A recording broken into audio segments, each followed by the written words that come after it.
Whenever you're ready. Yeah. Oh, that's the mic? And that microphone's on.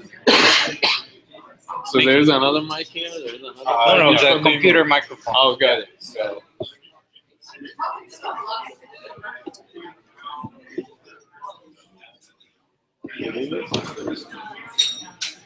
So guys, we will start in a couple of minutes.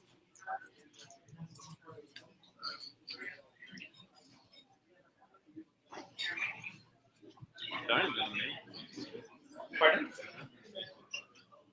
They said like around 7:15, so I think we start and whenever they introduce them, I'll just get a refresh. Just before we get started, so everyone knows where the washrooms are, the men's washroom is through this door and to the right past the stairs that you came up on, and the women's washroom is to the back of the kitchen and right through the door, just past the door in the back is where the women's washroom is.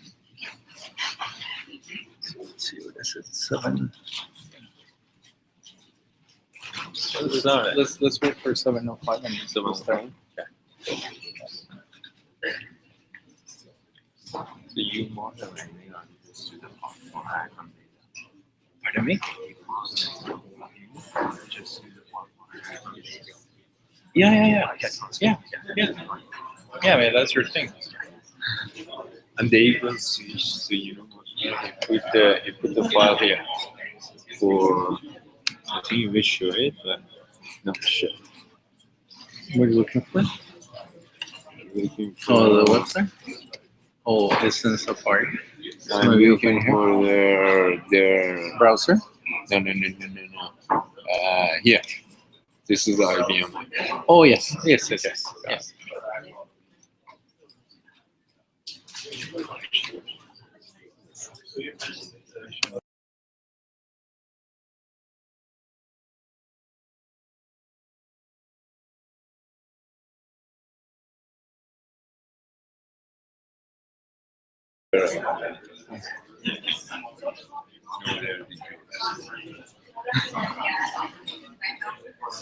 so awesome.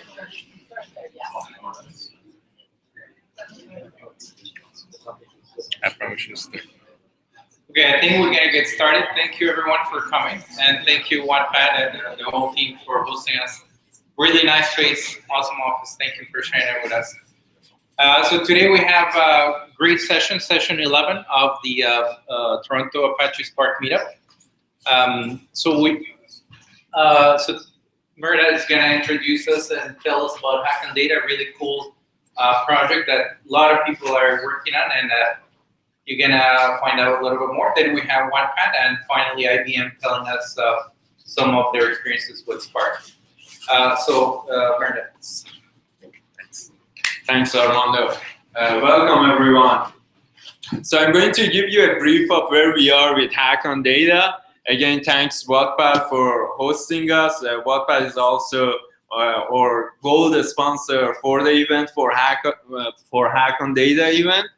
So over 200 people have registered so far for the event. It's very exciting for us. This is the first time that we are organizing an event like this. This is based on the feedback that we have got from our members over a year. Everyone wanted to have hands-on experience. Everyone coming from universities wanted to get some experience that they could with that, get a job, fit themselves into the industry. So we figured that with that feedback, we found that an event like this would be very helpful for individuals, and so far the feedback has been positive. At the beginning, we had a little bit of difficulty putting things together, putting processes together, but everything has come together very well so far. We are I believe, in the 3rd week of workshops.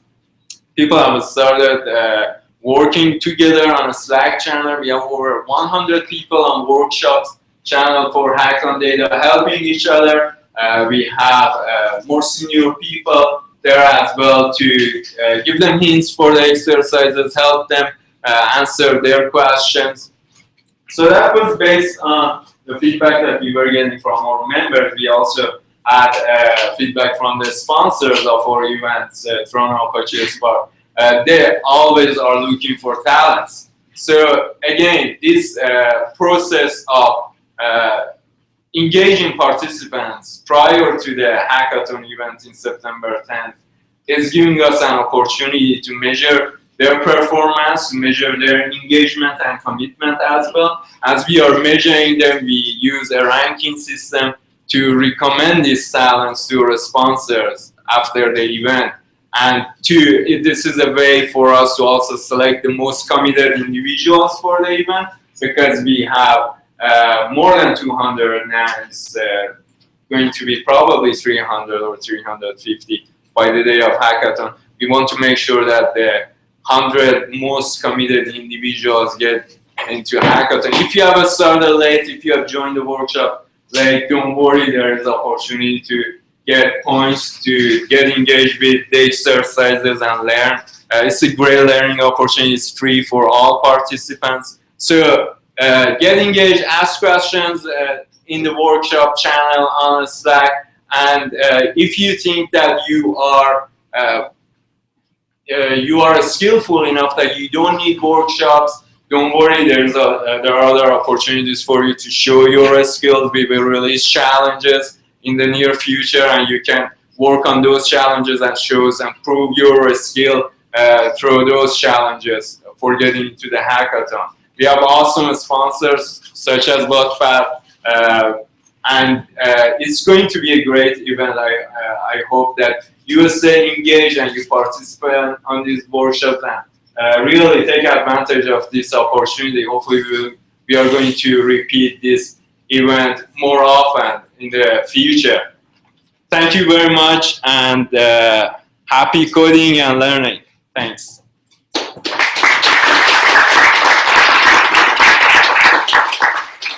Yeah, thank you, Murda. Certainly, the hackathon is going to be fun. The workshop especially, I'm the one that is delivering them, so I'm sure that you will have fun there. So next we have Wattpad, and they're going to tell us Spark stories. And the speakers are Rylan, Mo, Joe, and Adriel. So I give you the microphone, so please. Oh, sorry. No worries. It's all right. All right. So maybe we should close this. Yeah. And then we got this one. Perfect. Awesome. You want to hit that?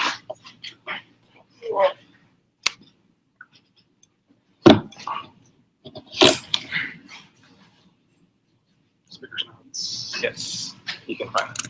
I did. All right. I'll introduce myself really quickly. My name is Jordan Christensen. I'm the head of data and engineering here at Wattpad. I don't do any of these things anymore, unfortunately, but these guys are going to show you all the great things that we've been doing with Spark. One of the things that we've sort of found, though, is that not a lot of people around Toronto in the engineering community really know who Wattpad is, so I'm going to spend like literally 30 seconds, because I talk this fast, talking about who Wattpad is and what we do. So Wattpad is a free app that lets people discover and share stories about things they love, and mostly what that is around stories. It's a great place for people to come and connect around stories that they love. It's over 40 million people around the world. Majority of users are under 30. People create and read serialized stories on Wattpad, so it's a place where anybody can come and write those stories and read them and communicate around them, and then they're all free. And we work with leading brands like Sony Pictures, Kraft, and Unilever on telling their stories on Wattpad, which is one of the ways that we monetize our platform. But that's not why you're here. You're here to hear about data, what we do with that data, and interesting things like that. So Wattpad is a very large platform from our perspective anyways. There are, like I said, there's, at the previous slide I said 40, but it's over 45 million people use Wattpad every month.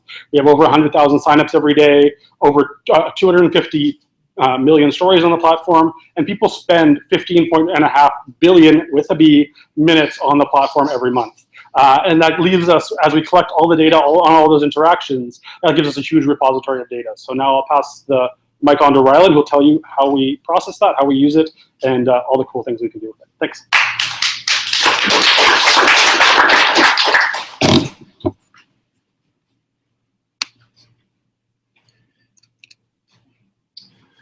All right, so we're here to talk about Spark Stories. There, timer set up. So just a quick agenda of what we're going to talk about this evening. I'm have the first 3 points here, and basically going to talk about how Spark fits into our infrastructure, our first learnings with Spark on our first project, how we do Spark or work with Spark, and other Hadoop and other tools on EMR, issues that we ran into with Spark and Luigi's workflow management tool that I will talk about a little bit later. And then Mo and Joe will come up and talk about some wins that we've had with Spark on recommendations and doc-to-spec respectively. And then Adriel will close off our talk with some cool things that we're using Spark with to improve our search results. So our first project that we had with Spark was event processing. And the life of events at Wattpad starts on the apps, both client side as well as server side and our internal apps. The event gets sent to our API. The API in turn sends the events to Kafka. We take the events out of Kafka and put them into S3 using Sakor. Sakor is an open source project by Pinterest, meant for that exact thing. And then we batch process those events nightly. So we take the events out of S3, essentially classify them into different tables, and then put them back into S3 for later processing. And that event processing was our first project that we did with Spark. We did that in about mid-2014, and our first initial version was with Shark and Spark, Spark 0.9. And for those of you who don't know, Shark is it essentially allows you to write Spark programs using a Hive query language instead of doing Scala or Python or something else. And that worked really well for 8 months, 10 months-ish. And then we started having some issues with it. All our logs are in JSON. And as we added more events, so we had we got more users, and we started giving more events for those people to send. It didn't scale very well. We weren't getting the performance that we wanted out of it. And those events also got more complex. So as we added more complexity to the JSON Hive, it essentially became nearly impossible to parse those events out of Hive. So we moved on. We moved to native Scala, and we moved to Spark 1.1. And since then, we have moved to Spark 1.3.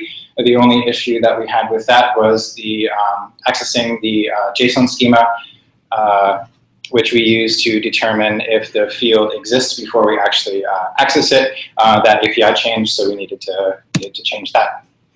And that's essentially was our first project. It currently goes through 1.2 billion events per day. We run it on 3 R3 8x large clusters, or instances on Amazon. Those instances have 244 gigabytes of RAM and 32 CPUs each. And that processing runs in under 3 hours. There's a lot of improvement there that we can do. So once we spend the time to optimize it, I'm sure we can cut that down, hopefully significantly. And just a note on our settings for that cluster, we have the number of executors sent to use just a bit over 90% of the available CPUs on the cluster, and we have the executor memory sent to 85% of the available memory on the cluster. And we get 85% by multiplying the number of executors by the executor memory. And that works really, really well for that cluster. The other place that Spark fits into our nightly processing is where you would expect it to, and is alongside Hadoop in processing those events that we get from our API, as well as importing events into S3. So we run Hadoop and Spark jobs, load the data from S3, process it, do things like funnels, recommendations, trending, and put that back into S3, and then take the data from S3 and load it into other data storage solutions to serve back out to production as well as internally. And all of the clusters that do this are managed by Luigi, again, which I'll talk about it in a few minutes. So notes on running Spark on EMR, we run new clusters every night. So we don't have a standalone cluster or an always-on cluster that's running, and we don't have a permanent metastore. So that means that we need to load data that we need. We can't, it's just not sitting there available for us to use. So we try as much as we can to only load the data that we need, because otherwise that can introduce a significant overhead into the processing that we have. Another reason that we use new clusters is to save money. And it's cheaper to start it up and run it for 10 or 12 hours rather than having it run for the whole time. And another way to save money is we also use Amazon spots. I won't cover the spot market here, but that essentially allows us to save 70% of the full price, from the full price of the instances instead of paying the full price. And the main issue with using spots is sometimes our clusters randomly shut down. And so one of the ways that we deal with that is using Luigi, because that keeps track of our work or progress along our job flows. So when the cluster starts back up, it can continue from close to where it left off before. The other issue that we have when running on Amazon EMR is that we're essentially tied to when Amazon releases things or releases new versions of software. So generally in production, we want that software to be provided by Amazon. It ends up being more stable, and we don't generally have the infrastructure to install Spark and those sort of things. So we need to wait for them, which essentially means we're anywhere from 1 to 3 or 4 months behind the release schedule of Spark. And a note on the cluster that runs our Spark jobs, runs on 7 or 8x large instances, the same instances that the cluster previous was running on. We set the number of executors to 20% of the available cores, and we set the executor memory to 13% of the available cores. And the reason for this large discrepancy between this cluster and the previous cluster is because this cluster runs multiple Spark jobs in parallel, as well as other Hadoop jobs at the same time. And we don't want this, we don't want Spark to take all the resources and starve the other jobs that are running on the cluster, so we keep these low. The other thing, custom setting that we have is fit the default parallelism to 3 times the number of executors that we have.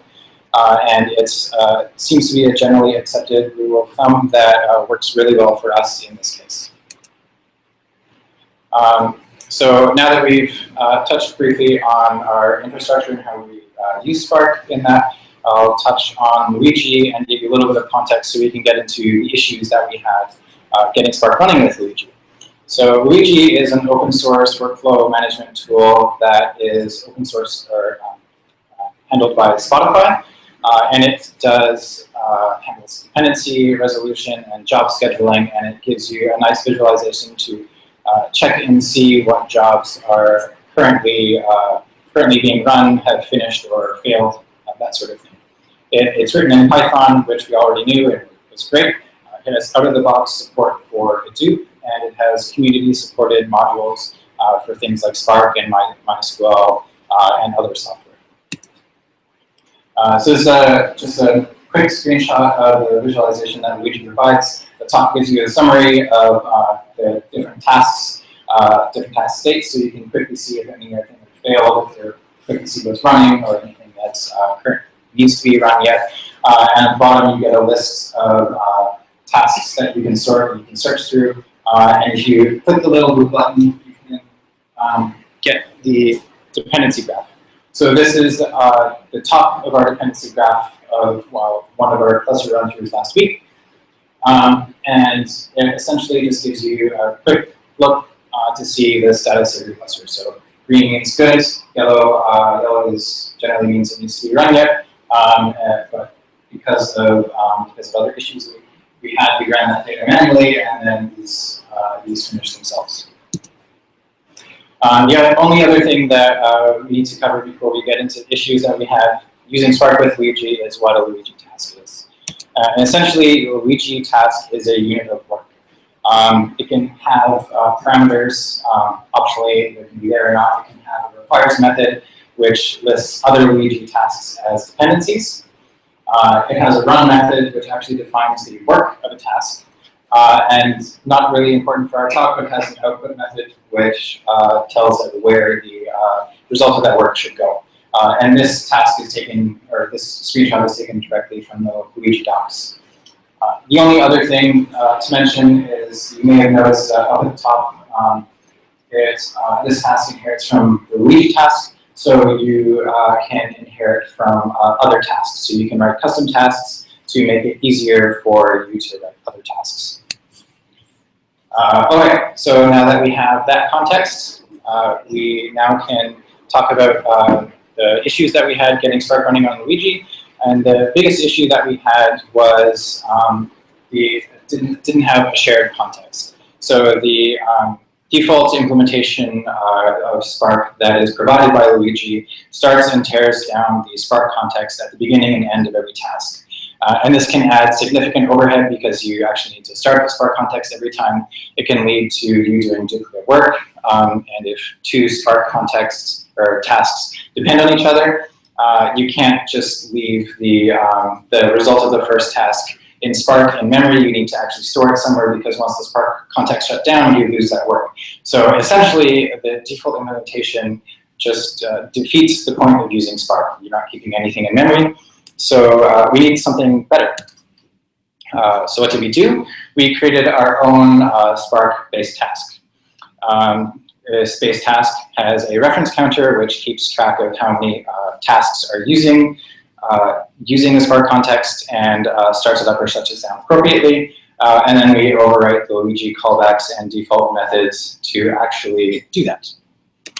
So quick walkthrough for that.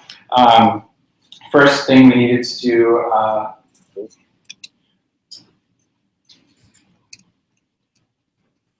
okay, my slides are over, but that's okay. The first thing that we needed to do was we need to create a singleton. This singleton stores the reference counter, this applications variable, and it stores the Spark configuration as well as references to the Spark context and the Spark high context. The next thing we need to do was we add the manipulators. So we have a get context and a release context, which do exactly the things that you would think they would do. If you're the first to get the Spark context, you initialize the Spark context and then return that. And if you're the last to release the Spark context, you stop the Spark context so that you're no longer using those resources. And then we create our Luigi-based task. So this task also holds a reference to the Spark context. And this allows any child tasks that inherit from this to access the Spark context and all of the data that is stored there. And then we have the two callbacks that Luigi has, the on success and on failure method. And these we just release the context and then do the default things. And then finally, we override the complete method. And the complete method is one of the workhorses of Luigi, and that runs before the run method, which actually does the work of the task in Luigi, if you remember that.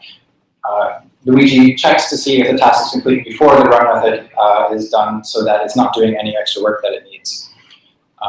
So we overrode the complete method to check and see if we are complete and we have a Spark context. And if neither of those are true, then we create or get a Spark context. And for the first, we create a Spark context, and then we just do the normal things. And the way this works really well because Luigi checks the complete method before any work is done, it actually builds the whole dependency tree before any work is done, not just on that task, but on the whole cluster. So this essentially means that the reference counter will increment to the point of so it holds all reference to all Spark tasks, and then keep the Spark context around until there are no more Spark tasks that are using it. And that's how we solve that. The other issue that we had, which didn't run into until a couple months later, was using UDFs in Spark and Luigi. Luigi Python code is generally only loaded on the master node because in most cases that's the only place that needs it, but obviously the exception is UDFs because the UDFs code also needs to be available on worker nodes. So how do we get that code available on worker nodes? So we already have the custom Spark class, so we just chose to extend it a little bit. And for our UDFs that were in modules, we walked through the directory that those modules were located in, found the files, zipped them, keeping the directory structure the same, and then we added them to the Spark context using the add pipeline. For the UDFs that were part of the same module that were part of the Spark context, we created a list of references to them, and it's essentially just a hard-coded list. A list is a list of tuples. And then we go through the tuples and add them to the Hive context, which is where we needed the UDFs in this case, and we're done. Since we had the custom Spark task, it was very simple to do. And the other thing we wanted to touch on was just to note on why we chose Python over Scala, because it can be useful to hear other people's stories. And there are two big reasons on why we chose Python over Scala. And one was that people in the data science and data engineering space tend to know Python better, which means it's easier for them to ramp up, it's easier for them to contribute code because they already know the environment that the code is written in. And the second reason was by the time we wanted to have these workflows in production, we had already settled on Luigi, which was, again, written in Python, so Python just fit very naturally to what we wanted to do. A couple other minor points why we chose Python over Scala is that we just knew the build process better. So it was something that was familiar, and we don't really have the access or the knowledge to build things with SBT that much. So that was one reason. The other big reason was that a lot of libraries are available in Python that are not available in Scala, such as NLTK, SciPy, Word2Vec, Doc2Vec, those sort of things. They're available in Python, which means that we're readily able to use them with Scala or with Python, but not with Scala. But that being said, we still use Scala sometimes. The event processing that I mentioned earlier is written in Scala, and recommendations, which Mo will talk about in a minute, is also written in Scala. So what's next for us with our Spark infrastructure? We want to open source our shared Spark context. But as is often the case, it's tightly coupled to our code, so we need to decouple it and open source it so that other people can use it and not repeat our work. We want to look at Spark Session, and Spark 2.0 is released. Again, we need to wait on Amazon, but it seems to solve the shared Spark context thing ourselves, so we need to evaluate that. And we want to also take a peek at Tungsten. Tungsten promises a large speed up, sometimes 10x. And so we want to take a peek at that and see if it's worth adding to our infrastructure or not. And that's it for me. So Mo will come up now and talk about some wins we had and recommendations.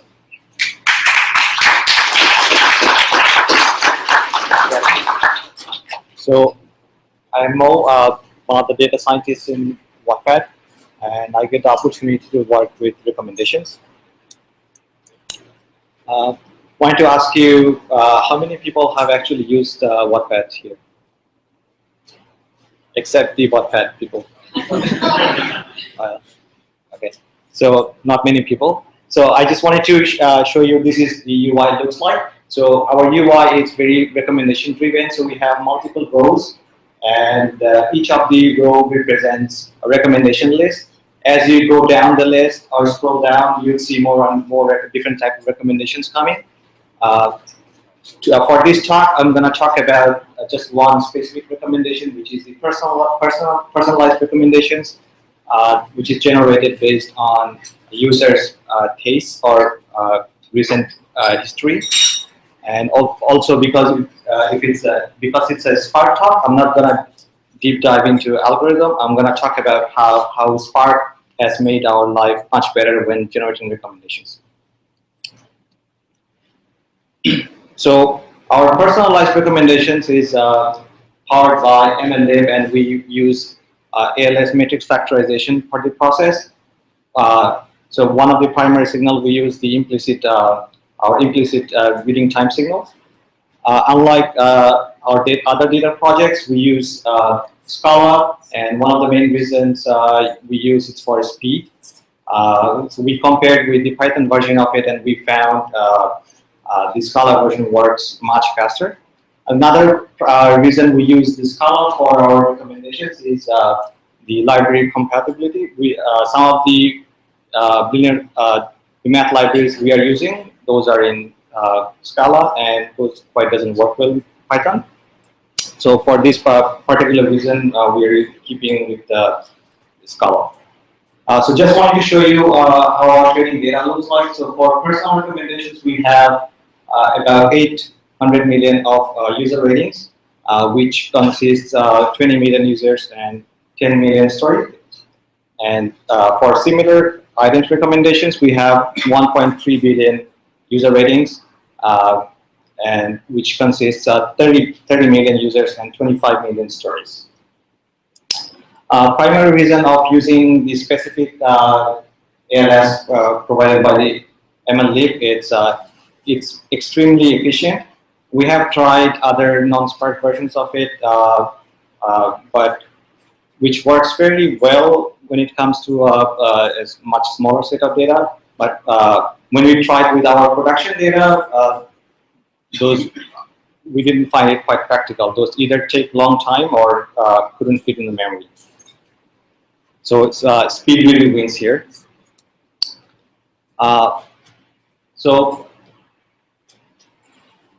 although the factorization process is fairly fast, so we need to actually use the factorizations to factorize matrices to use generated recommendations. The challenge here is the actually generated recommendations, because you have to actually multiply all the user vectors with the item vectors, and if you actually multiply with our 20 million users with the 10 million items, that actually results 200 trillion operations, which is quite expensive. So we we actually tried with the basic the Breeze library that Spark used to come with, and we found after 20 hours it was still running. So we asked the Spark community what can be done here. So based on the recommendations, we used the JBlast, and that we didn't find any big changes when we applied JBlast. And then we tried actually the native blast. What native blast is basically underneath it basically calls the native fortran calls. And with the native blast, we found the runtime has been significantly reduced to 8 hours now.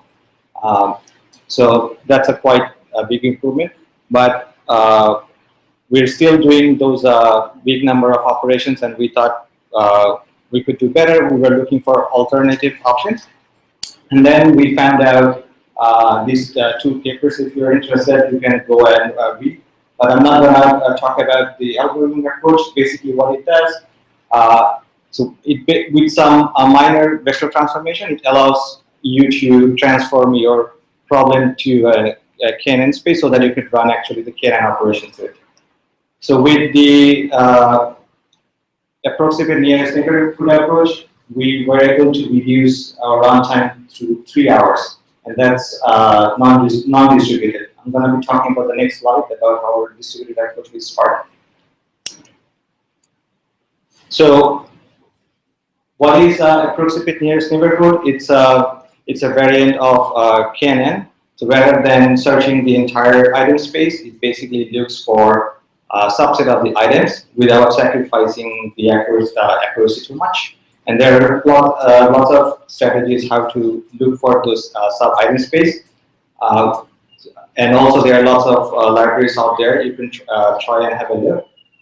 So we tried with lots of libraries, and we found that Spotify's library, if you're interested, I have a link here if you want to check out. So we found the Spotify's library has a good balance of both speed and accuracy. So we tried that, but we actually implemented with Spark implementation of it. So on the right-hand side, this is how we do it. At the very first step, you basically index, add the items to an index, and the next method is basically the KNN method, which searches the item. And the third line here, which basically passes the user features by using a map partition and call the canon. So basically what happens is it distributes the item index into multiple workers, and each of the worker runs their own canon process. So using that, we were able to reduce our runtime to 40 minutes. So that's a quite significant improvement. So if you compare it, it's about 75%, 78% actually. So that's that. There's a newer version of an ANN library out there right now. So if you're wanting to use with Scala, you could do that. I have also posted the link down there. So there's another use case, interesting use case we hear with Wattpad is the diversification framework. So once the recommendation results are generated, we want to make sure each of the recommended items are different than each other. So what we do here, so we have built a framework. We pass a recommendation list to the framework, and it basically gives you a diversified list of items. So how we do this? So these are the algorithm that we use, the pairwise intra-list diversification method and the clustering-based genre diversification. For reference, I have posted down the papers that if you're interested in the approach. So just a quick overview of how we do it. So it basically takes the entire recommendation list, looks at each item pair, and takes the how similar they are. If it's too similar, then basically the items are pushed down the list so that the next item to it are more diverse. So and basically in each step it tries to optimize greedy selection, and it's a quite heavy task. We implemented it with Spark, and we're quite happy that the entire process we were able to finish under 20 minutes. So now I'm gonna hand over to Joel.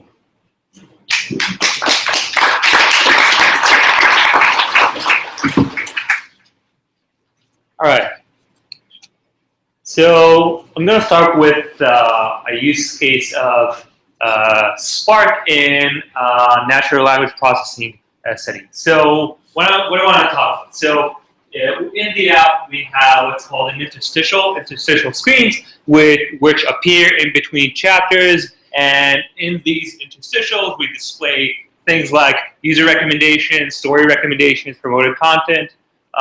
And so I want to talk about how we do user recommendations. So given that our main commodity is text, we often use natural language processing, NLP techniques, in order to do things like recommendations and search. So what I want to talk about specifically, so I want to talk about doc2vec, which is an extension of the more well-known, known word2vec. So word2vec is a technique for vectorizing or embedding words in vector space.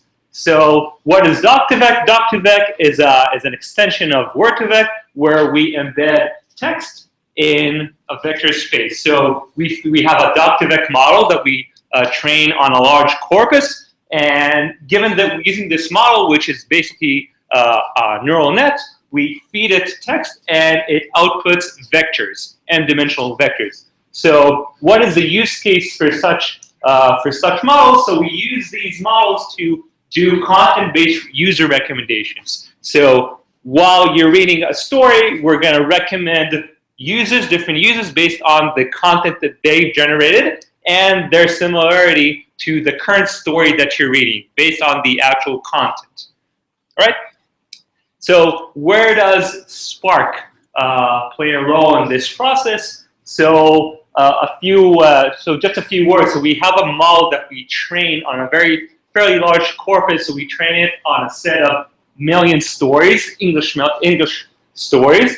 And we do this using a library called GenSim, which is a pretty common library, Python library for doing NLP-related tasks like word2vec, doc2vec, TF-IDF, all these things. It's very convenient. So these million stories correspond to about 450K users. And we use this model to vectorize stories and uses based on the content that they have generated. So given this model, we can do things, we can infer vectors from for stories, for current stories, and we use Spark to speed up this process. So given a set of stories, we infer their corresponding vectors. So we infer their corresponding vectors, and then we find the most suitable, the more similar uses based on their own vectors. So for each user, there's an assigned vector that we infer using the same model. So how do we do it? We use Spark in order to speed up the process. So Spark gives us an efficient way to deploy the model to all the different machines on our cluster and do the inference for a set of stories fast. So we have a model that we broadcast to all of our machines, and then within each worker, we extract the data from S3, and then we infer the vector using the GenSim dedicated method. And then once we have that, we can just use k nearest neighbors in order to find the closest uses that are contained in the model.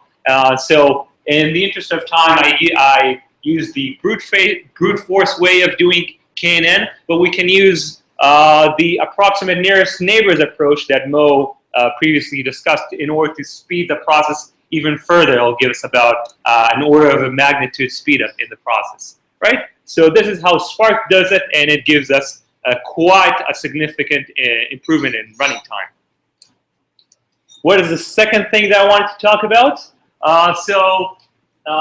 Again, so every day there's we get large batches of new text that come into the system, and we need to process them, consolidate them into a single table that contains all of this text. So how do we do it, and how do we use Spark in order to accomplish that? So every day, so we have a corpus of text that is stored in various folders in S3, and we want to consolidate all of this text. So every day we process text, specifically in English, Spanish, and Tagalog, which is the language spoken in the Philippines. And every day, this should be 450 to 500K chapters every day. And that translates to about 3 gigs of data. And so every day, the process that unfolds is in Hive, we pull the list of chapters that we're going to import from the different S3 folders, and then we, using Spark and Botto, which is Amazon's Python interface to its services, we pull all the new parts from using the different Spark workers, and that works extremely fast. And once we have that, we just merge that into our ongoing corpus that's stored in a nice tabular form, and we clean up the text in the process. So what's the bottom line? What's the speed up? So previously we implemented this using Pig and Bash. And what is the improvement? So previously the whole process took about 3 hours, and we did it for English only. Nowadays we do it. It takes about an hour, and we do it for 3 different languages. So that translates to roughly about double the amount of data. So double the amount of data in about 1/3 of the time. So what are the next steps for this process? So we're going to add support for all languages. Then we think that by using Spark, this will be highly scalable to additional languages. And also we plan to optimize the process by moving to using the Spark data frames, which are known to be highly efficient, in particular in pySpark, when compared with RDDs. Right. So that's pretty much it. Thank you.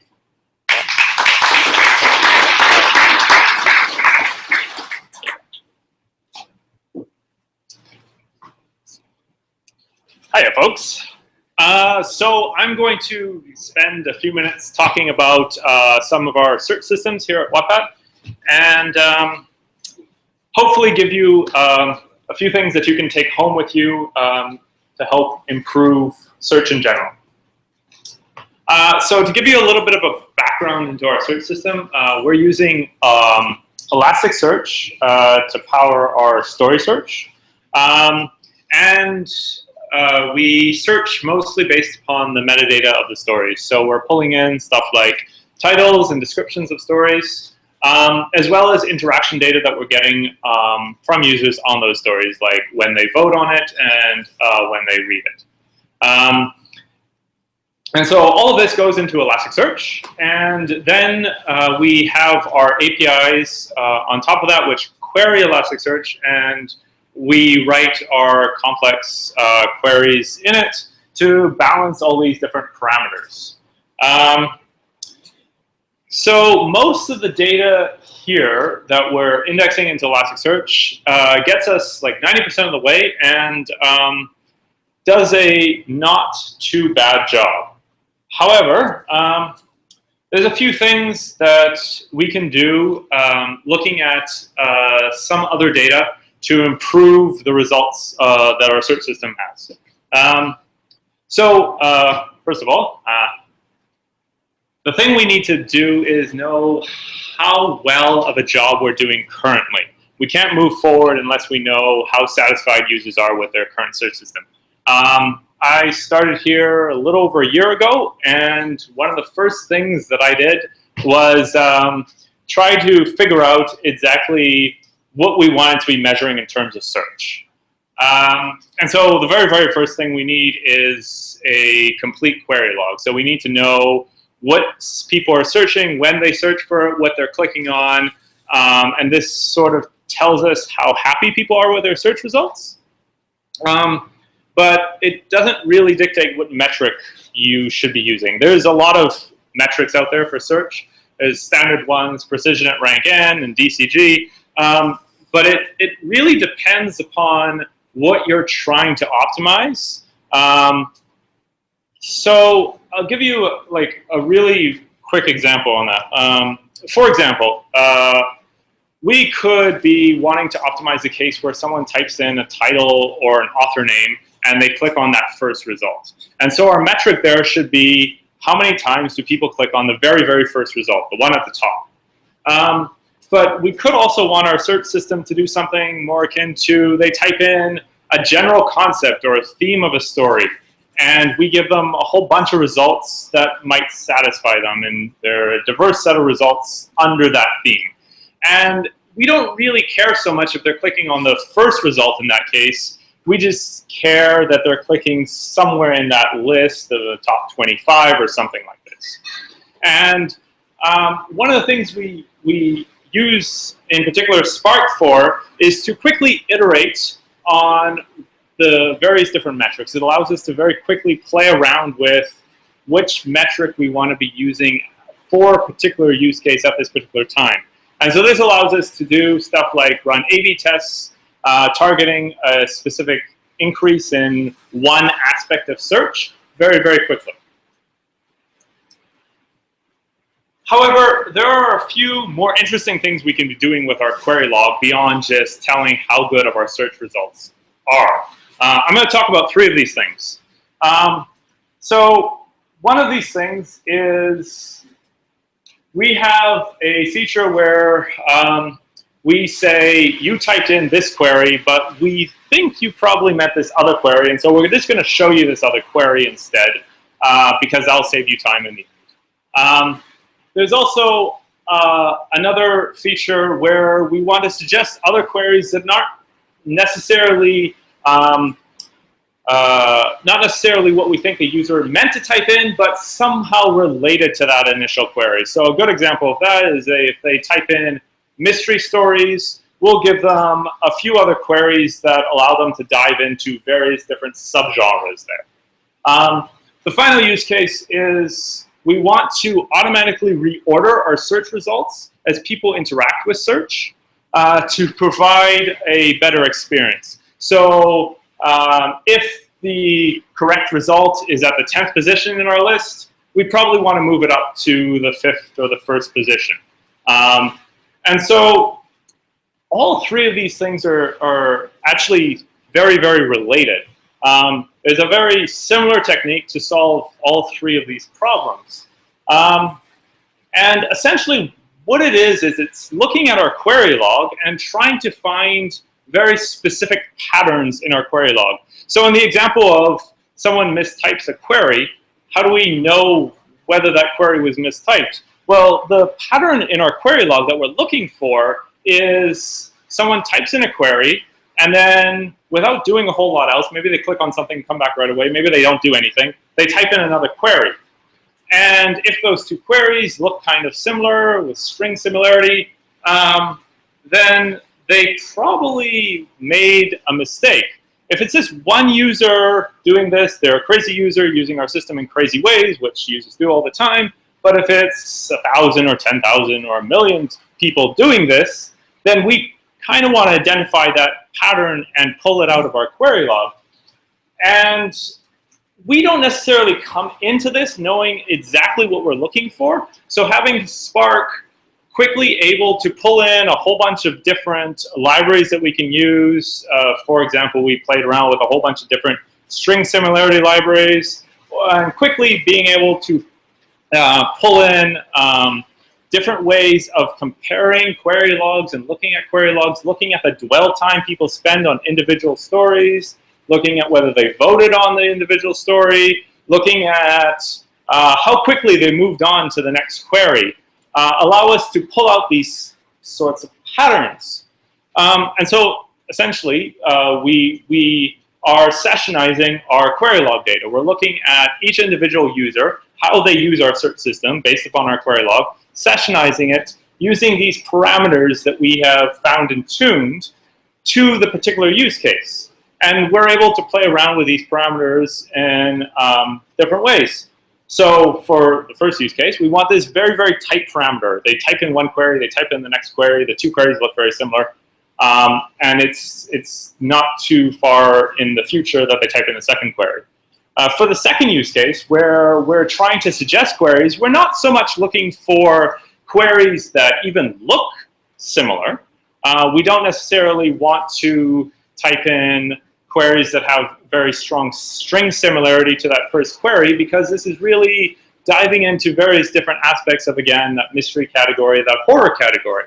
And so what we're really looking for here is a similar pattern, but somewhat different, where users will type in one thing, they may be satisfied with that thing, they go off, they look at the page, they add it to their library, then they come back and they type in something else to dive in a little bit further. And we really need to identify a few different aspects of that. So just because a person is coming back and doing a different search doesn't mean it's necessarily related to that first search. But if many people are using it in that same way, then there's some sort of link, even if we don't know exactly what that link is. So one of the tools that we use to do this, and a complete abuse of this tool, but it works amazingly well, is Word2Vec, where we can take all of our queries in a sessionized query log, so one session, where we have kind of an idea that the user is looking for the same thing, sort of related to this particular topic during that entire session. And we plug in all the things that they clicked on in that session. And then we have this long string, which has things they clicked on, queries they used, and we vectorize it.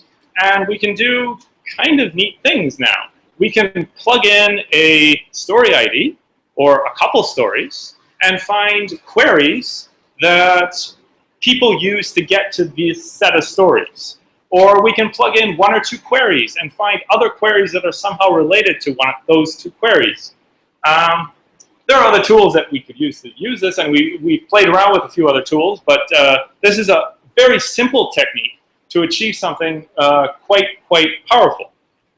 So the final thing I want to talk about is automatic reordering of our search results. So again, what we're trying to do here is try to find those cases where the default parameters, we're weighting the title at this level, we're weighting the description at this level, we're weighting the number of votes at this level. They don't quite work. And for a lot of queries, this works perfectly well. Our parameters are tuned in such a way that it makes sense for most use cases, but for some use cases, it just doesn't quite feel right. And we don't want to spend a whole bunch of time having to tune these parameters for a whole bunch of different types of queries and classify our queries under different sorts of types or whatever you want to name it. We just want to point our query log at our system and have it do whatever. And so we're still looking for a pattern here. The pattern we're looking for is someone types in a query, and then they scroll down a whole bunch, and they click on a story. We want to bring that story up. And the actual way to do this isn't that hard. Again, we're looking at that query log, we're sessionizing that data, and we're developing a map. The map is essentially documents or stories that they clicked on to which queries they used. And so essentially what we have here is we have a list of words that people have told us they use to describe that particular story. And now we have this giant list of words, and essentially what we do is we just plug it into Elasticsearch as another field and query on it with its own weight. So it's this important compared to the title, the description, the number of votes. And this allows these stories to be brought up over time as more and more people say, these are the words I use to describe this story. What's really interesting is that there's this pattern where people don't exactly know what words the author of the story has used to describe their story. So sometimes someone will be looking for something in particular, but not know which words to use. So they try a couple words, and that doesn't really work. And then they try a couple other words, and that doesn't really work. And then they finally get the words just right, and they find the story.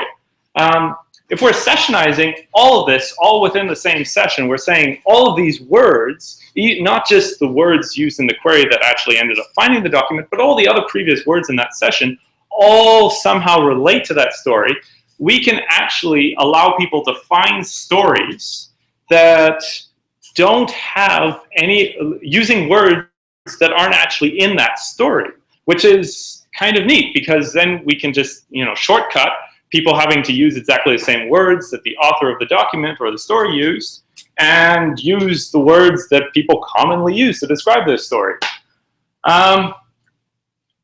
So yeah, all three of these techniques we've seen a great amount of success in, but this one in particular has proven to be very, very useful and is incredibly simple just to plug in and add to your search system without too much work. So that's all we have from all of us at Wattpad. We can take any questions if you want.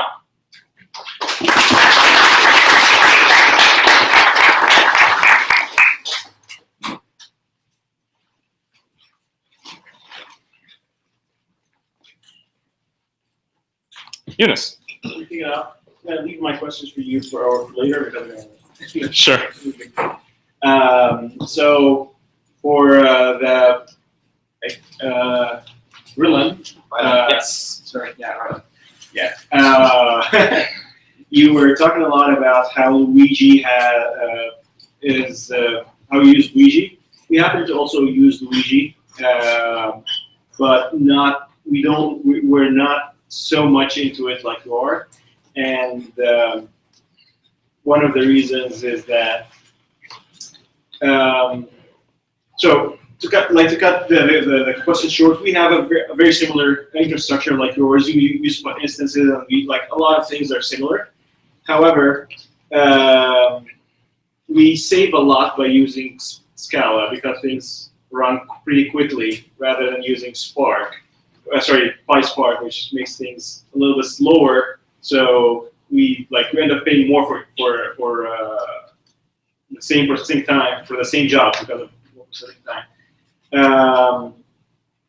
And we also could not figure out the build process. So can you tell us a little bit about the build process for the Python?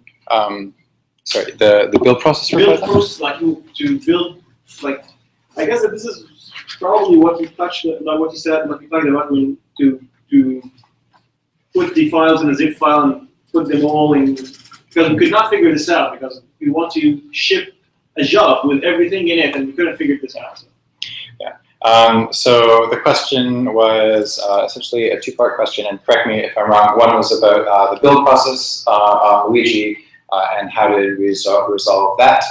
And the question was, or the first part of the question was why we use, essentially why we use Python over Scala again. Essentially, and that you found Scala was generally faster than Python. And the answer to your first part of the question is generally it depends. Again, Python fits really well with Luigi because Luigi is Python, but it depends on the jobs that we want to use. So I recommend, the jobs we want to do and the libraries that we want to use. So a good example is the recommendations. We do that in Scala because it's much, much faster than Scala. We tried it in Python and it wasn't as fast as when we compared it to Scala. And another example is, I sort of alluded to this, is that when we use libraries that are not available in Scala. So one thing that we do in Spark, which I didn't cover here, is for our experiment framework, we do reporting on the experiments, and we use SciPy for that. And SciPy, or a fully expanded, I'm not sure, with its a fully functioning module like that is not available in Scala. So those were essentially the reasons. It's what you want to do, what libraries you want to use. And if the libraries are available in Scala, we'll probably use Scala. To answer the second part of your question about the build process, the EMR clusters, as I'm sure you know, you can run arbitrary scripts at the start of them. And the one thing that we do is we have a pip requirements file, which has all the libraries that we use, and that gets run across all the workers at startup. And this might be a good question for us to take offline afterwards, but that's one of the ways that we get our clusters started up and all the dependencies there. Any other questions? Curious to know, is your material available for Google search? And have you compared how Google gets results compared to what you Indigo's favorite question. Repeat the question. Yeah, so the question was how good of a job are we doing compared to Google? Right. So there are a few advantages that we have compared to Google. One of them is we have a much closer tie to our data. So we can optimize for certain things that might not be behavior we see or Google sees across the whole web, but is behavior that we see within stories. So one good example of this is for a large part of our queries, people are not searching for specific names of stories or specific authors. They're searching for more general themes. And this is something that we find that Google has a little bit of a harder time picking up on. They're very, very good at picking up on stories. You type in a story that you know exists on the platform, and you'll find it, definitely. But they don't have access to exactly how our users use our search system, and they probably wouldn't care even if they did, because it's not how users at large in the web use Google. In terms of comparison against Google, it's kind of difficult to directly compare the two because we lose any interaction data that we have on the user once they've gone to Google. So not something that we do here at Wattpad, but something that Yandex does and has worked very well for them when I was talking to them, is they actually are fine with sending traffic to Google. So they actually consider it an advantage to have that search with Google at the bottom of their search results, because that tells them directly which queries they don't perform as well on. And they lose that traffic, but that's fine because they would have probably lost that traffic anyway. So if you're interested in comparing how your search system is doing against Google, that is one of the ways that you could do that. Any other questions? Yes. Yeah. For your recommendation system, Yeah. against Google, Yeah. say you're doing collaborative filtering rather than content-based. Yeah. So the question was, for the recommendation system, if we are using the content-based or the collaborative filtering. So yes, we are doing the collaborative filtering. So our data is the implicit user signals. So we look at this and we factorize, and that's how we generate. So it's not content-based. Do you think there's any room for your app to be content-based? Yeah. So what's your the specific recommendation that I talked about, so that's collaborative filtering, but there are other use cases that we serve the content recommendations, but I didn't cover that. So we are also using lots of content-based recommendations as well. Could you maybe share a little bit what's your approach for content-based? So we initially started with the TF-IDF approaches, where the stories are vectorized using TF-IDF. In our later iterations, we found that vectorizing the stories using drop-to-bag factors are really useful, and we're always trying to find out how the stories are vectorized in much better way. So basically, the good vectorization process gives you better recommendations. One more? Questions? That's a question for Rylan. Yeah. About Luigi and your workflow manager, I got a question about SLA misses and network failures. How are you updating those messages to your stakeholders? And is it beyond what the common method is? So, for example, are you doing it in Sorry, repeating the question. So what are we doing when we fail to meet our SLA? So if a cluster goes down, how are we propagating that to the stakeholders that need to be notified of that? It's essentially a couple different ways that are all tied together. We send an event to Datadog. So on our cluster start scripts, we send an event, or we monitor the cluster, and if the cluster finishes, shuts down, or finishes before the time it is expected to take is completed, then we send an event to Datadog, and that Datadog event sends stakeholders an email, and if it shuts down too early, then we propagate that to VictorOps, and the relevant person gets paged. We're working on adding a system to automatically start clusters, but right now the system is the on-call people. All right, I think that's all the time that we have. So thank you very much, and find us after and as course we're having.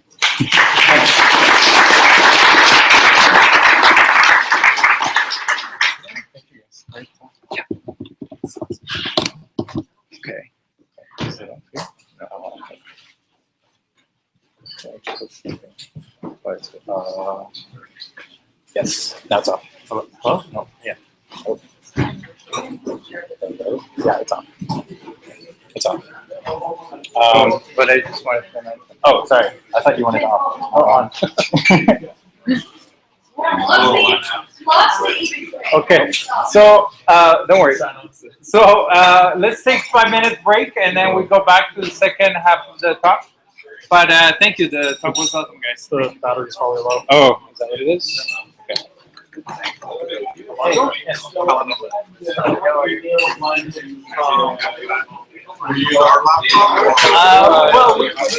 we're putting the PDF, so always more batteries in the microphone. Yeah, just the added one.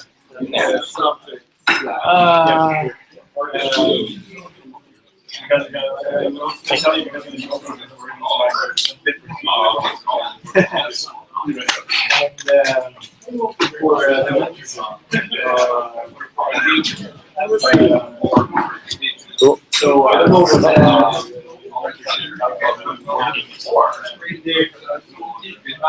Yeah, they said that we're going to be sending pictures and people who want to and so you want the list mentors, people who are interested.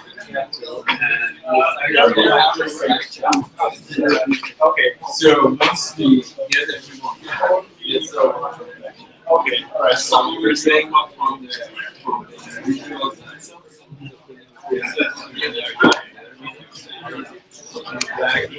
but yeah, probably going to be adding on myself.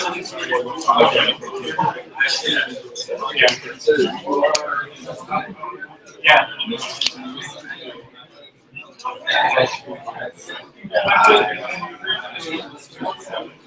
I did want to do that.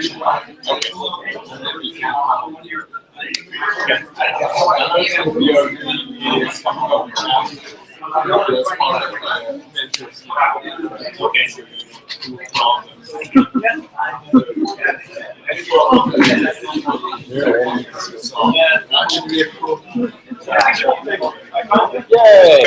Works okay?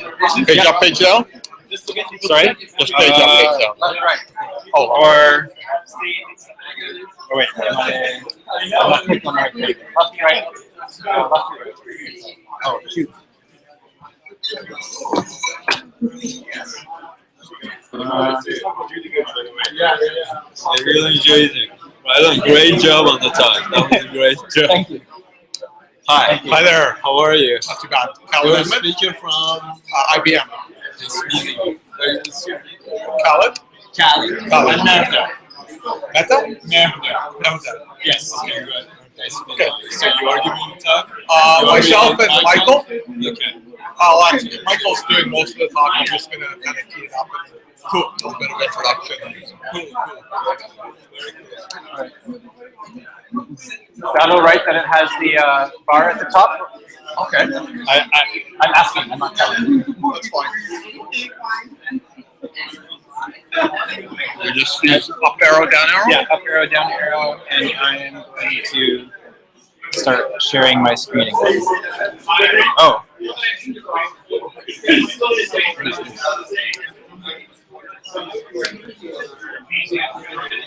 I'm sharing okay, I'm sharing the correct screen.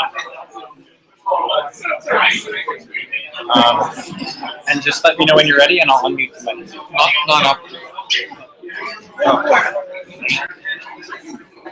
Oh, you are correct. Left and right. Left and right? Left and right. Okay. See you guys later. See ya.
Use the right arrow.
Technically about 4 years.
That was my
Hello?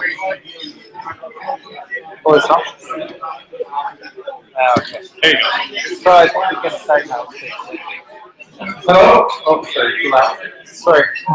So we're about to start now, so if you go back to your seats.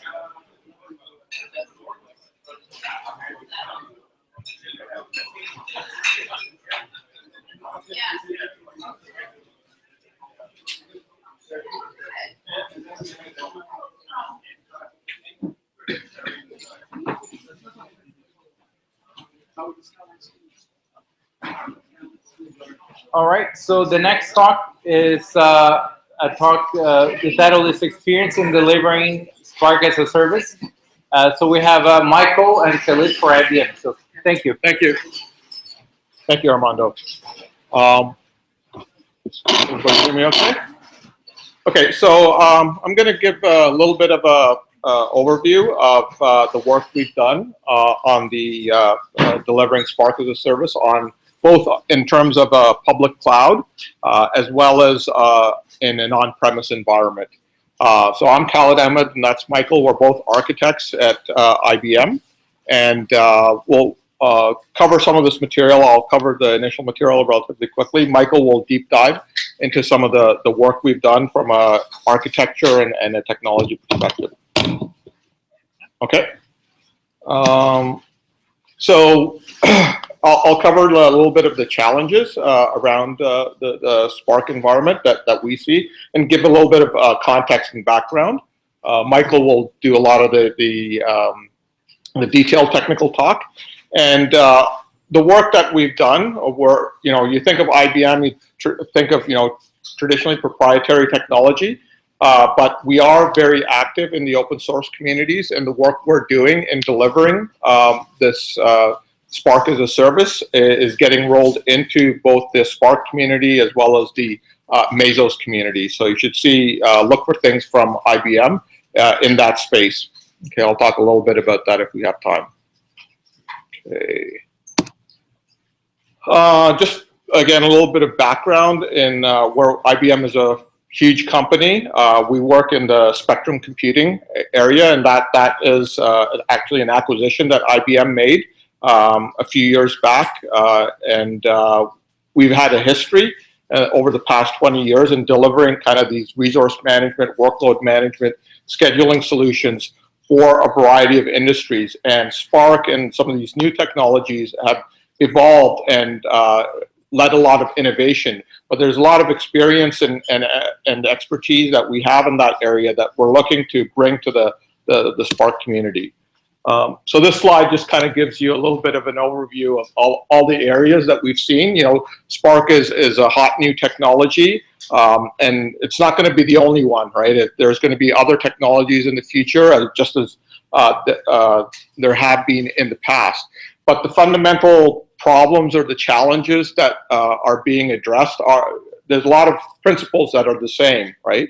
All these cluster management, resource management technologies really are about helping you manage many computers as one, and allowing you to run all these different workloads on them and share those resources effectively and deliver the SLAs to your users or your customers. And that's what kind of the cloud computing and regardless of what form it takes, you know, you started off with the various types of infrastructures and you added, you know, virtualization and containerization and so on. But the principles of operating these infrastructures are very similar. Okay. Oops. Okay. So just a little bit of background. IBM has made a big investment in Spark. There's a Spark Technology Center and so on that we've opened, and our motivation is really to make Spark as a technology very accessible for the mainstream enterprises, right? I know you guys in the startup community are all experts in a lot of these technologies operating on the cloud and so on, but that's not the case for all these enterprises, small, medium, large enterprises that are out there. They need the Spark technology useful and accessible for their needs, right? And the importance of Spark in IBM can't be overstated, right? We're delivering Spark in various forms, whether it's in kind of a standalone product form or services, as well as embedded within our platform. So you can get Spark, a pure Spark type of environment, as we're going to discuss, but you can also get Spark within your Hadoop environment or within your event processing environment, or as part of your Watson solutions and so on. Okay.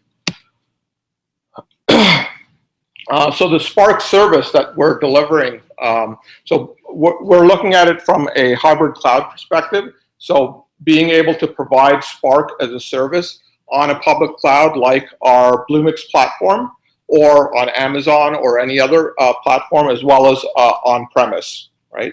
So we want to make the experience as similar as possible, but the idea is to deliver a fully managed Spark environment so that is multi-tenant, multi-user. It handles all the interactive workloads as well as the batch workloads, and it provides a very kind of metered access, right? So you can have free tiers, pay-as-you-go tier, reserve tiers, and so on. So that's kind of the quick background in this, right? And the use cases that we're targeting are the traditional Spark use cases. Firstly, is a lot of it is around data scientists. We see, you know, being able to provide notebooks and interactive experiences so that people can run queries against their data, as well as the traditional kind of ETL processes. We're working with a number of financial services institutions where they're taking their existing ETL processes and moving them to Spark, right? And then going on in terms of the other types of analytics and machine learning and all those kinds of algorithms, as well as Internet of Things type of scenarios which require event processing, streaming and event processing. Okay, and this is just kind of a quick overview of the users that we're targeting: data scientists, app developers, data engineers, and so on. So we're trying to address all these personas within this Spark service. Okay, so when we look at, you know, Spark, delivering Spark as a service, what are kind of the challenges that we're looking to address? because we're looking at it in terms of being a cloud provider or being a provider of the service, we really have to look at it in terms of the costs, right? And how do you drive down those costs for yourself so that you can make a profit? And that's really about being able to operate a multi-tenant type of scenario, right?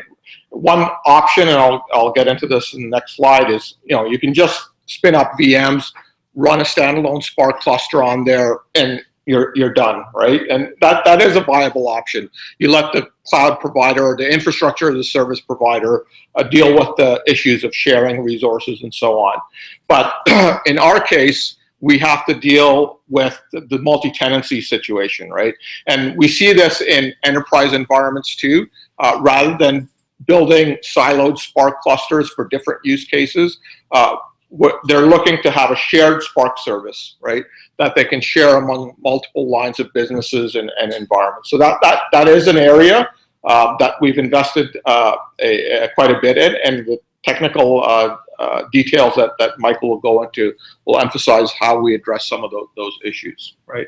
And other things like not just managing Spark, but managing the life cycle of all the services around Spark, right? That you need to do the data ingestion, you need to do the persistent, whether it's in Cassandra or HBase or S3 and so on, object stores, and all those services that make up that, and the dependencies and relationships between those. So you need to be able to provide a kind of holistic environment, right?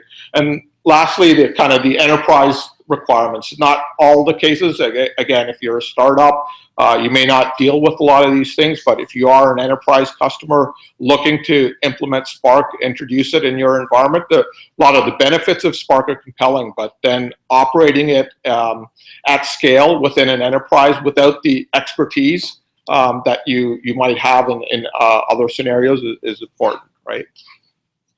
Okay. So as I said, the kind of the different approaches that you can use to build this a Spark as a service, right? And as I said, one is to just use standalone Spark, spin up a bunch of VMs, and that's your cluster, and you use that cluster for a single purpose, and then you tear it down. That is a valid approach, and you do need to do that in some scenarios, right? The other option is to use a resource manager, right? Like Mesos or Yarn, and that is another kind of popular thing. So these resource managers promise the idea of sharing resources amongst multiple frameworks or multiple types of workloads. So that is a valid option, but there are some gaps and so on within that in terms of being able to deal with the SLAs that you need to perform. And because of our history in workload management, we think that there's a even greater efficiency you can get by if you're able to effectively manage the scheduling of the jobs and the workload within a shared Spark environment, so that you can have multiple Spark clusters that are not static. They're very dynamic. They're very elastic, based on the kinds and numbers of jobs that you're submitting into the system. Interactive jobs, batch jobs, ETL jobs, and so on.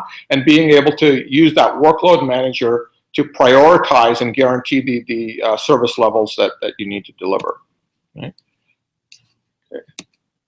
So I won't go into the details. I talked a little bit about it, but if you do standalone Spark and VMs, you're paying for Amazon or Google and so on for that capacity, right?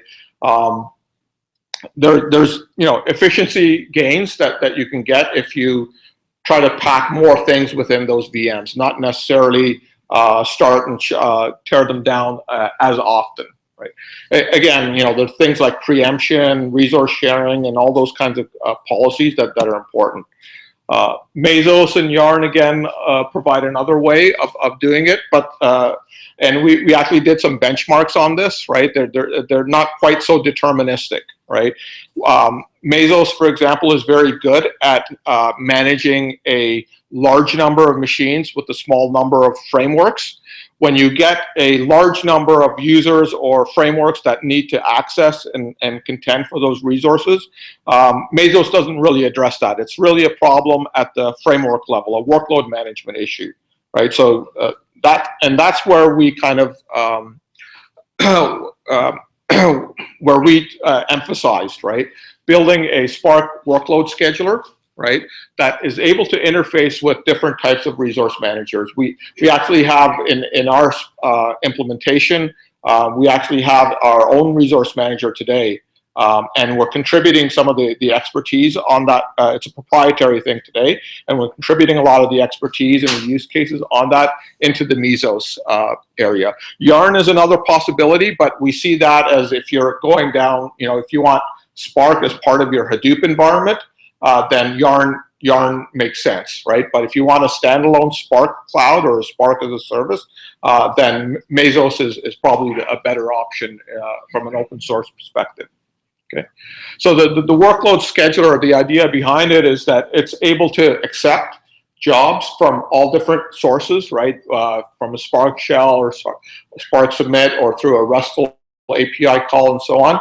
It takes those jobs, that workload, and it applies scheduling policies to it, right? So you have the notion of being able to, you know, move executors around between different workloads as the demand increases or decreases, right? So you're not a static environment. You're flexing up and flexing down the individual Spark clusters to meet the demand of those workloads. And you need to be able to, you know, obviously, because you're sharing this infrastructure, you need to provide the visibility into the stakeholders about what their workloads are doing, why they are pending, and what the priorities are, and all those policies and so on, fair sharing, share ratios, ownership, borrowing and lending types of policies. You need to be able to give them that visibility if you're running this shared Spark environment and trying to deliver that as a service. Okay, so that's kind of the context. And what Michael will do now is to give you details of some of the implementation and talk about, you know, a little bit more about some of the options and so on. Okay, thank you.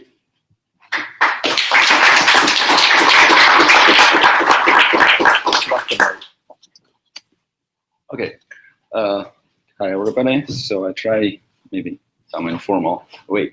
So what you see here is actually like a traditional way how you would work with cloud when you're doing Spark, right? This is actually Databricks, right? So you have a clusters which you can allocate through Databricks. They will put Spark for it, and then you work on the level of clusters. So if you go to create new cluster, it's actually not very clear here, but you will see that you allocating workers, and you're working on the level of executors which you get in, the workers you get in on the level of host or containers.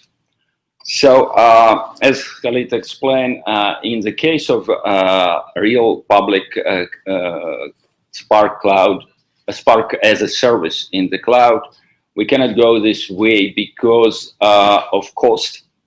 And it's not only cost for us as a provider of service, but also cost for you. So if you think about that, you allocate in the cluster, but how well you utilize the cluster, right? So you don't know how much actually executors you will need. It's really depend on your workload. It depends how often you are running the jobs and so on. So what people do, they are basically paying for more than they use. So utilization of such cluster is small. So the cost is actually service provider distributing cost to the end users, right? Because you actually in the end paying for that. So what we're trying to do. So this is basically entering page to the Bluemix Spark as a service, right? What I want to show here on the bottom of this page, it's saying that you, and it's actually a little bit outdated, it's providing two plans, personal and reserve. And in personal plan, you basically get in 2 Spark executors. So that's a little bit misleading in terms that it's look like it's the same thing, right? We allocating for you a subcluster, you have 2 executors in this class. What's happening actually in backend, we're trying to do it dynamically. And okay, before I go to that. So in terms of the what it provides to end user, so it's providing interactive way, right, through notebook, and also providing way to run a batch job in the cloud. So, but basically our main interactive tool is Jupyter Notebooks with different kernels. Currently it's supporting Scala, Python, and R. Recently added, it's in beta, I think, yes. And but it's also providing the way for REST APIs for running batch. So what is going behind? So we have enterprise resource manager, which similar kind to let's say Yarn and Messes with some additional characteristic, and I will talk a little bit about it. And that's a resource manager can run different type of workloads. So what we added is we added Spark workload as one of the tenants on this resource manager. So what you see here is actually on-premise solution, which we called Conductor for Spark, which where you want to create your own cloud and be your own provider of services. But the same technology is used in this Spark as a service at IBM Public Cloud. So what's happening inside this workload manager? So you all know that there is a Spark standalone master, and then there is integrations with Yarn and Messes. So what we find that both integrations with Yarn and Messes has some, let's say, weaknesses which we're trying to overcome. So we took as base the standalone session manager, and we are enhance it. And this work which actually will be contributed back in open source. We now actually discussing the ways how it will be done. But what you see here, the session scheduler is basically extension of Spark standalone master. And enhancement happen in few areas.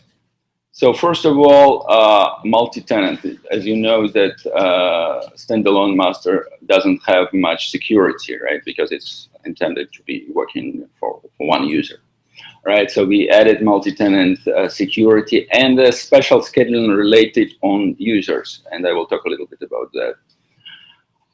Then we also want to improve sharing in terms that we want this session schedulers be multiple, right? So you can have multiple schedulers working together.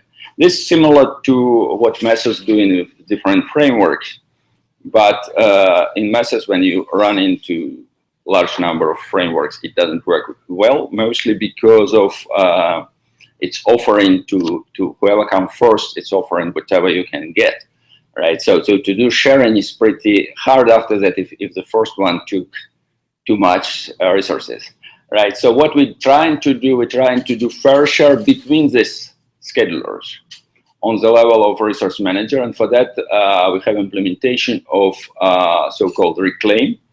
So basically, when you come first, you can take more if nobody else using, but as far as somebody come, you need to share. So you get in the reclaim call, and you need to return part of your resources. Gracefully return. If you're not willing to return it within the timeout, then it will be taken forcefully. Then fine-grained scheduling, and I have another slide for that. So the term is a little bit, let's say, already used in some other direction. So methods providing coarse grain scheduling and fine grain scheduling, but we have some enhancement to that, and I will talk a little about that. And in terms of the policies which different jobs getting inside one scheduler, so current standalone provide only first in, first out, and first share.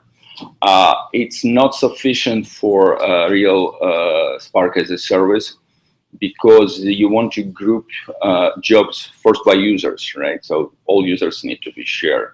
Then you want to have it inside share between the jobs of that user, but also this user may have some priority job. So it's becoming much more complicated than just these two simple policies. So this is actually just a slide to illustrate. This is when you're creating your own cloud server, when you service provider, right? So you basically have two main roles. One is administrator, and another is the user. So basically, if I go back, right, if you go in here, right, you kind of combining both roles, right? Because you need to create your own subcluster, you need to know how to administrate it, and then you're using it, right? But what we want to do, we want to separate it, right? So you don't see administrator, you don't know about administrator, you are an end user, you need to run Spark jobs. So you want to provide to the cloud some level of service and pay for that, and just run your jobs. You don't want to manage anything. So what it's come to is that basically we can have multiple schedulers, and each scheduler can have multiple users. And that's creating a grid of schedulers which using central resource manager. Now the schedulers, why we need multiple? So few reasons. One reason, as you know, Spark coming up with every 3-4 months, right, coming with new version. So it's very cool, very good for new applications, but production doesn't like it, right? Because if I'm running something, you know, the old joke, if sun is rising and coming down, don't touch it, right? So don't touch my Spark 1.3 working fine. I don't want. Here, a few developers, they will try your Spark 1.6, but everybody else need to work, right? So how you will do that in cloud offering? So you will dedicate some of this session scheduler to run one version of Spark, and then another running another version, a new version. As soon as they come in, you actually will be deploying new version, but they use common resource manager, and they, again, the management is done on demand, right? On how many users using that version, so it's getting more resources than others. Then another reason is obvious, is the scale. So if I have too many users coming to one scheduler, it's overheating it, right? So that actually scheduler need to scale itself, and having multiple schedulers, and then have some way of load balancing and so on, right? So that's what we actually doing. And this general slide showing. Sorry, I've got a question on the previous slide. Yes, sure. The one that was actually. Go back on the Another one back. Yeah, this one. Yes. So, would you be talking about when you have somebody who's submitting a job Mm-hmm. and they're using Spark as a service? Yes. What are the details of it that they're providing? What are the details that the system has, so it can make up its mind how many, at the end of the day, how many resources you get? Would you be covering that? Yeah, I will be covering it a little bit later. That's actually the key question, right?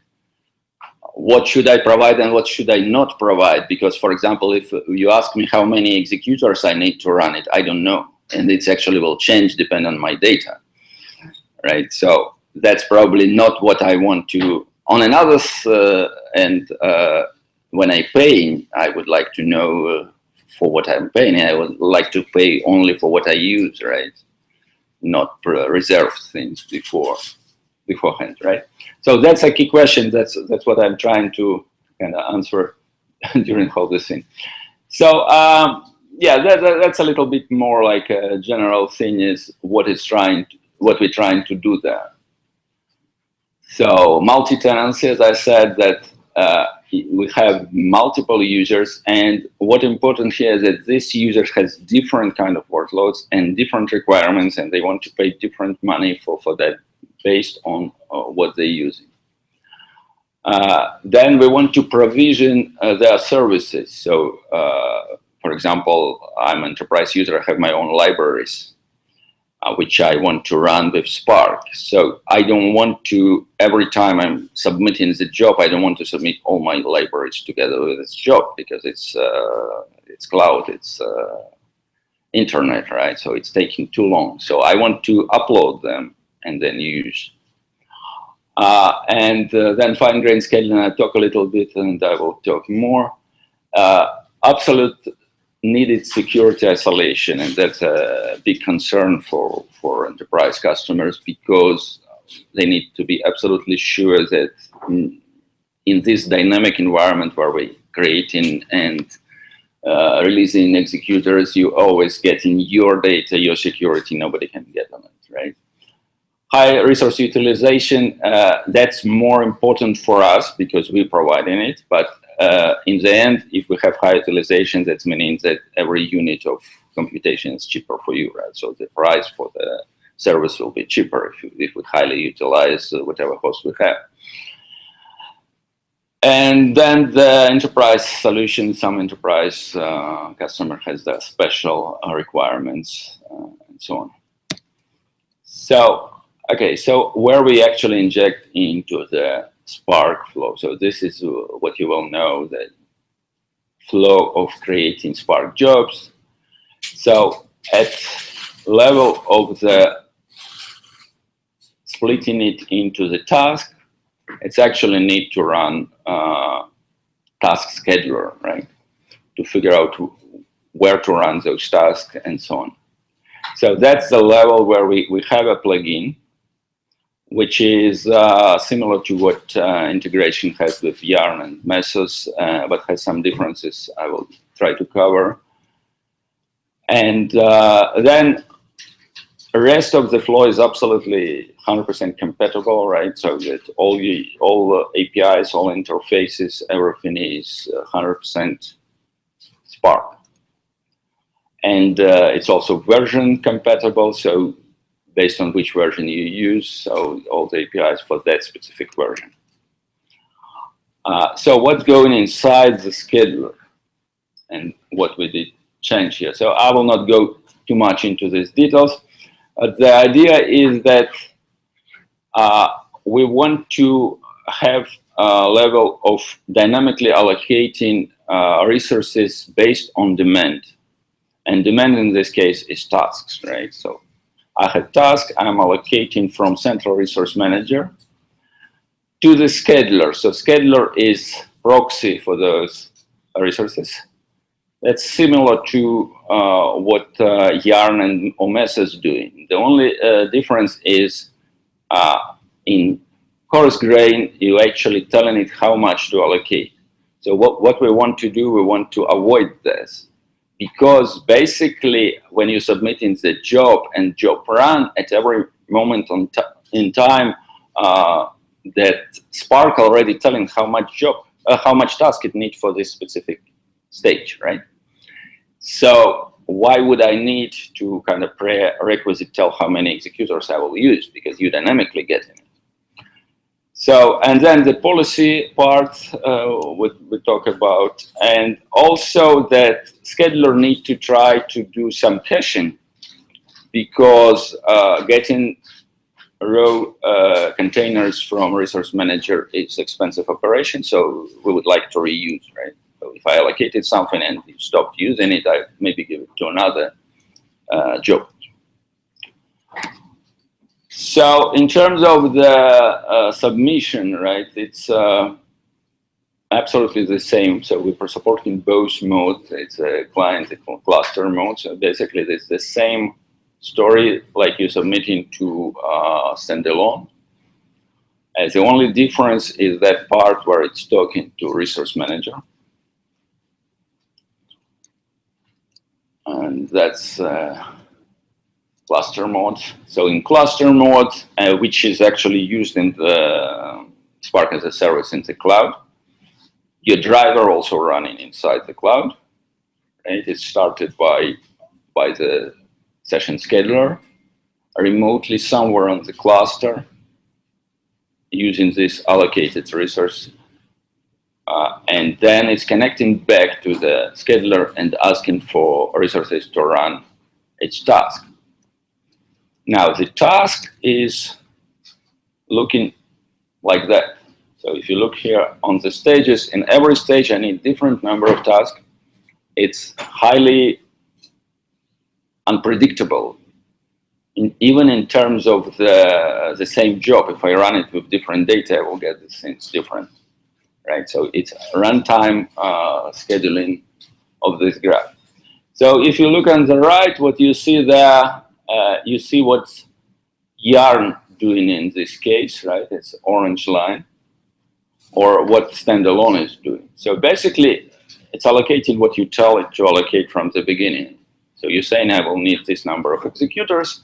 It's allocating this number of slots, containers, and during all your job, you're using this. Now Spark Yarn integration has some enhancements. They actually trying dynamically to see if the demand queue is growing, then I will add more, right? So it's more like a statistic way to run it. What actually we trying to do, we actually trying to allocate whatever you need at each stage, right? So if you look at the blue line on the right, it's actually following the stage demands.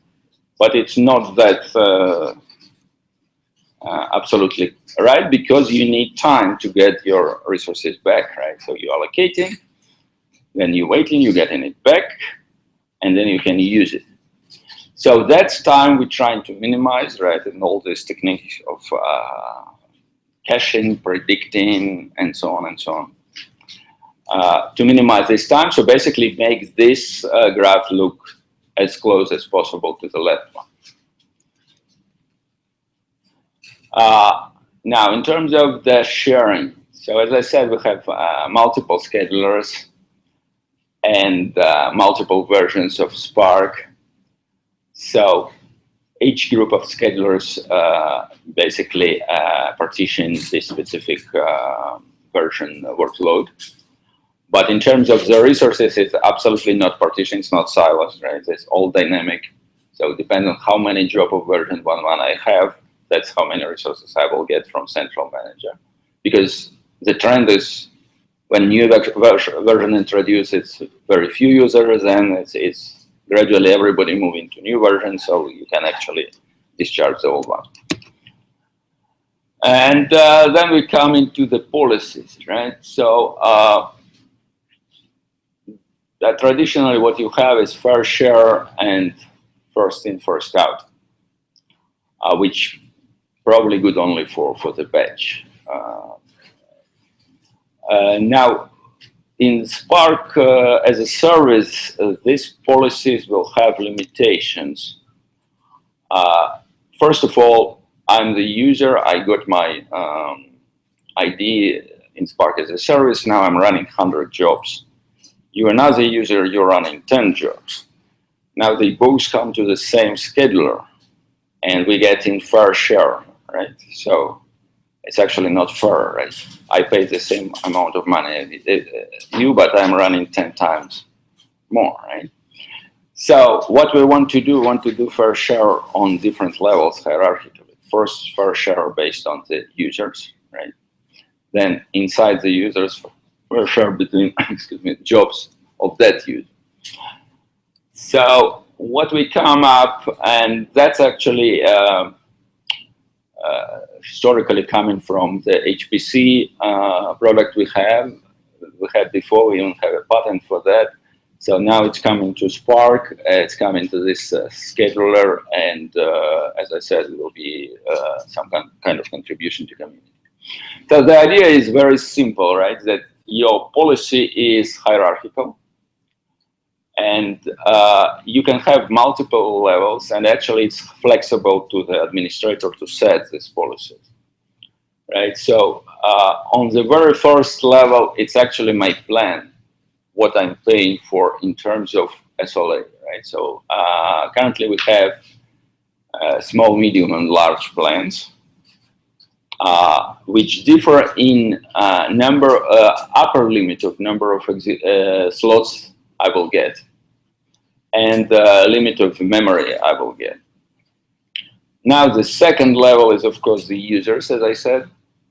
So basically it's traversing down, right?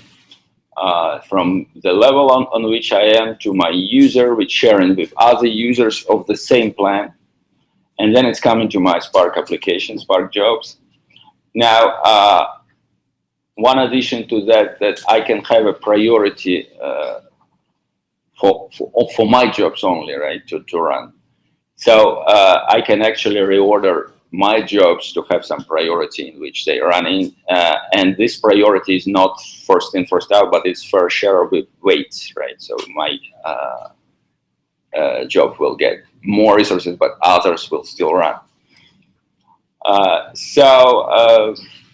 And that's actually can be described as a path where I'm specifying all this for my users. So one future extension to that, and going back to your question, that I still not, as a user, I still don't know how much I will need. So on which plan should I be, small, medium, or large?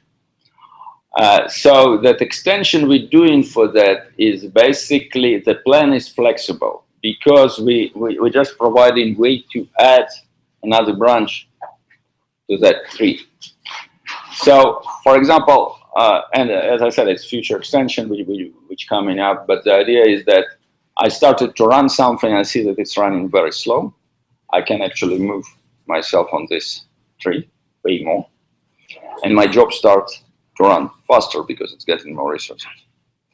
Right. So the plans will be root branches, right? Will be multiple, and ideally each user will have its own branch because each user needs is very specific, right? So this slide is actually telling that we're trying to also do some contribution to open source community in GPU. So on the last Spark Summit, we had a presentation for GPU RDD. So we basically have a new API, which we're trying to kind of contribute back to the community, which providing GPU RDD, and this switch in this part is that basically you can mix CPU and GPU tasks together, and scheduler will decide what is more optimal to use in this specific case.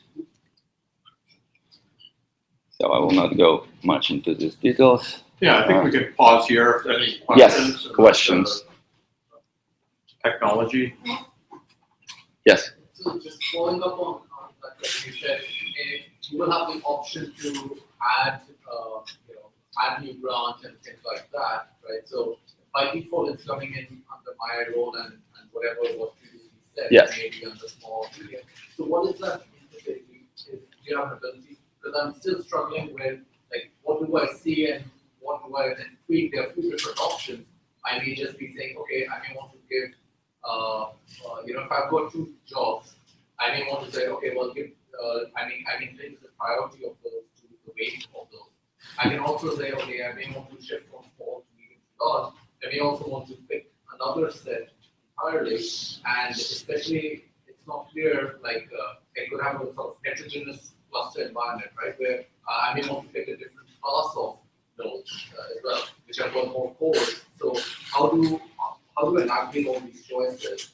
It's not really clear from your presentation. Okay, so basically you're not choosing which host you get in and so on, right? It's all dynamic. What you're choosing is level of service, right?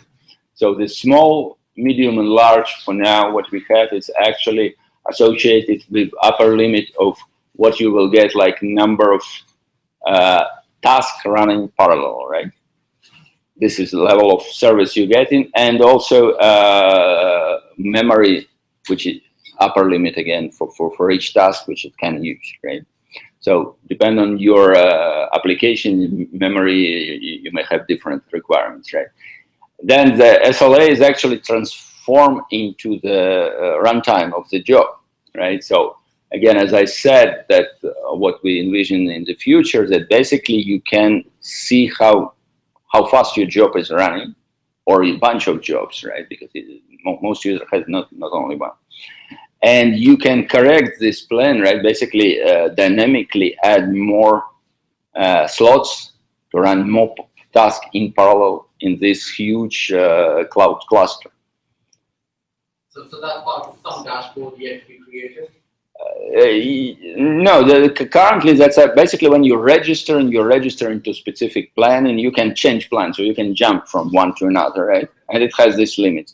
In the future, it will be similar to slide, right? So I can slide, and of course, as greedy I go, as more money I need to pay, right? Because that's each plan has its price, right? But the idea is that yeah, you can pay with it. You can change it even over time, right? So, for example, all my jobs are running overnight, right? I don't need anything during the day. And so all the security stuff, I'm guessing, is all via HFS ECLs or something else that you're doing as well? Well, I'm not a security expert, but in general, it's going all through the SSL, as I know, and all this stuff related to the authentication keys with you know, some application keys which you get in, similar to what you get in other clouds, right? So this security. Now internally, the data, we allow the data to be anywhere. You point yourself to, you know, the object store, you give the credentials to the object store. We'll use that. Yeah. So different. We also isolate the different users on a physical host using various techniques, whether it's OS level or containers, so that gets one level, another level of isolation, right? And then from a kind of user perspective, in our cloud, you log into our single sign-on, and that isolates you, assigns you to an organization, and so on. And that isolates what you can see from the UI, which, you know, so you can't see other people's jobs and tasks and so on. We don't give access to the physical host, obviously. And all of this, is this also on-premise, or is this just like? Yeah, the same core technology is available on, obviously, in an on-premise environment, you don't have our SSO, you have your LDAP or Active Directory plugins. Yeah, so just a little bit to elaborate. So as I said, as Khaled actually said, that we're doing isolation of this user, right? So when you start in your drivers in cluster mode and then executor mode, we use in isolation in OS user level, right? And then the container level with Docker. And that's isolation in terms of runtime of the process. In terms of the communication with different data sources, right? It's using whatever credential provided. With Spark as a service on Bluemix, you actually get in object store also as part of the account, right? And I think 3 GB is kind of free introductory level, but then you can extend it. But then you can use other sources of data sources, right? So, yes, it's available on premise as well as another product called Conductor, where basically you're creating your own private cloud and it still has all this ability to have multiple users. So, for example, if it's bigger organization, right, you have multiple users, multiple teams, so isolation can be also hierarchical level. Yeah, and that on-premise stack provides you a lot of the administrative functionalities like the pulling the resource planning and also the monitoring. The ALK staff could do some of the monitoring and so on. You want to start Yeah, with just a quick point, I guess, a lot of this work, as I said, we're contributing that back to the community. IBM has a big investment in Spark. We're contributing to the core. We're using it in our portfolio as well, and we're spending a lot of resources in training data scientists and other developers, both within IBM and within our customers or enterprise customers that are looking to exploit Spark. On the Mesos front, as I said, we believe that Mesos, if you're doing a standalone kind of pure Spark type of environment, Mesos is kind of the long-term picture that we're contributing to. Some of those capabilities that we talked about, we're adding that into Mesos. Right now, we're the second largest contributor to Mesos after Mesosphere, and we'll be keeping that momentum up. Just today, Mesos announced Apache Mesos 1.0 officially.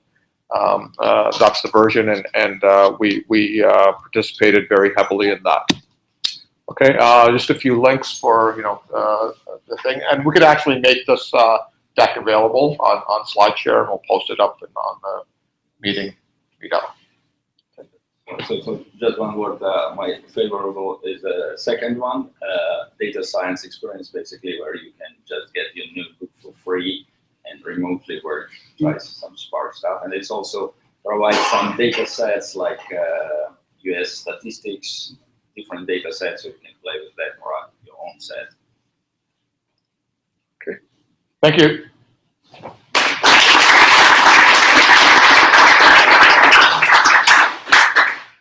All right, thank you, Michael. Any other question? I think we already covered. So thank you very much, Wattpad, for hosting us again. Let's give a round of applause for Wattpad. And well, thank you all for coming, and we'll see you at the next meetup. It will be next month. Thank you. Awesome meetup as always. I don't know if it works. I'm whispering. Yeah. Oh, sorry. Sorry. All right. We have lots of food left over, so if you want to do something and on the way home, thank you